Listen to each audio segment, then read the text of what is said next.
Yeah, I was wearing a rose gold Rolex that David had bought me for my birthday, and I love the rose gold, and I've used it with my ready-to-wear collections in the past and with my accessories.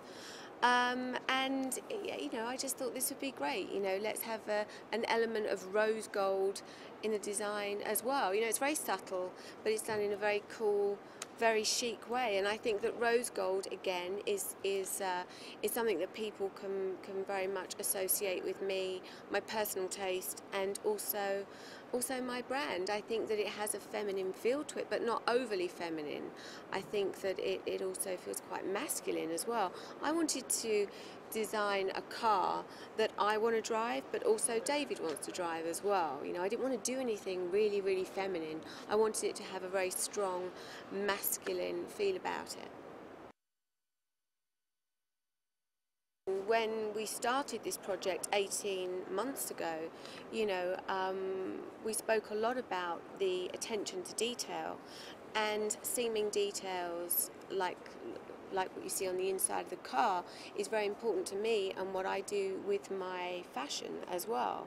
And so I wanted to know what I could do, what the limits were, and we used these called baseball stitching, didn't we, on the inside of the car, that I think really complemented the car, works for Range Rover, and it's also very on brand for me as well.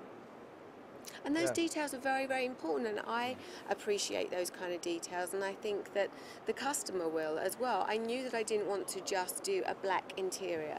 I knew I didn't just want to do an ivory interior. I wanted something that felt very modern and very cool, but also had a little bit of a classic feel about it as well. And I think the tan is very, very chic. I think it's very unexpected. I think it was quite a challenging colour to work with because it is quite different, and I love it. I think that it really complements the exterior. But you know, I wanted to really you know, roll my sleeves up and really get involved as well. I never just put my name on anything, you know, with anything that I do. And it was great to go to Gaydon and meet some of the people that have worked for Range Rover, you know, actually making the cars for years, and really get to grips and to really understand the brand was very, very important to me. It wasn't just about turn up and, you know, sign off on a few designs and then leave. I was very hands-on, and I loved every minute of it. She was very, said this before, very focused and very diligent. Consistently, she didn't, you know, she didn't get fatigued by it. Every time she came, you know, it wasn't a modest thing. She wanted to get into the detail, and she wanted to understand as well and learn. I really did, and I was getting bigger and bigger and bigger because I was pregnant when we first started working with each other. Nothing else changed. It was just the lump in front. Well, I was getting bigger and bigger and big, and yeah, it was just a great experience. The whole experience was, and Gerry's team are adorable. Yeah.